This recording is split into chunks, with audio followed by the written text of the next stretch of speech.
Wednesday, January 25. God takes note of our offerings. Read Mark 12, verses 41 to 44. Whether we are rich or not rich, what message can we take from this story? What's the principle that this teaches us, and how can we apply it to our own worship experience? Mark 12, beginning at verse 41. Now Jesus sat opposite the treasury and saw how the people put money into the treasury, and many who were rich put in much. Then one poor widow came and threw in 2 mites, which makes a quadrans. So he called his disciples to himself and said to them, Assuredly I say to you that this poor widow has put in more than all those who have given to the treasury. For they all put in out of their abundance, but she, out of her poverty, put in all that she had, her whole livelihood. Jesus and his disciples were in the temple courtyard where the treasury chests were located, and he watched those who were bringing their gifts. He was close enough to see that a widow had given 2 copper coins. She had put in all that she had. And a counsel from Counsels on Stewardship, page 175, reads, But Jesus understood her motive. She believed the service of the temple to be of God's appointment, and she was anxious to do her utmost to sustain it. She did what she could, and her act was to be a monument to her memory through all time, and her joy in eternity.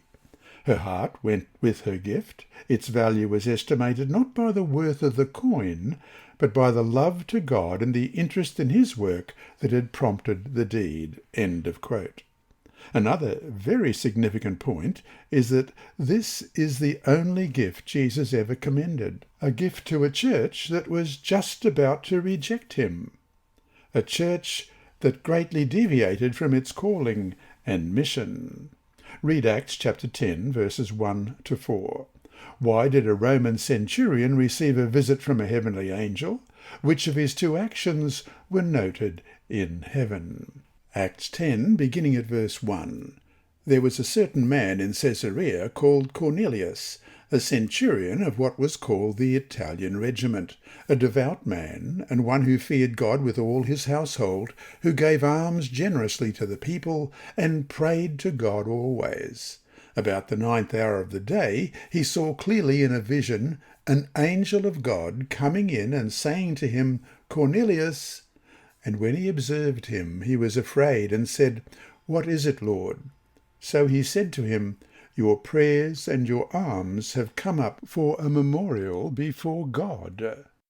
Apparently, not only are our prayers heard in heaven, but the motive of our gifts also is noted. The passage notes that Cornelius was a generous giver.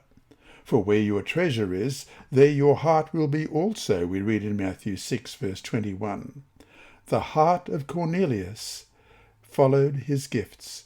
He was ready to learn more about Jesus. Prayer and almsgiving are closely linked and demonstrate our love to God and our fellow men.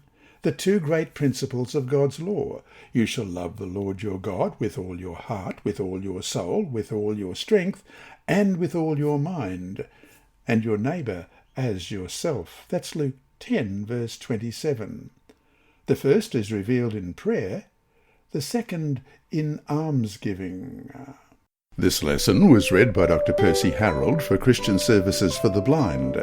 Sponsored by the Sabbath School Department and distributed through Hope Channel Australia, this podcast is also redistributed by Hope Channel Germany, Christian Record Services for the Blind. It is also available on SoundCloud and through multiple podcast distributors, including Apple iTunes. And you can listen and watch at the same time on YouTube.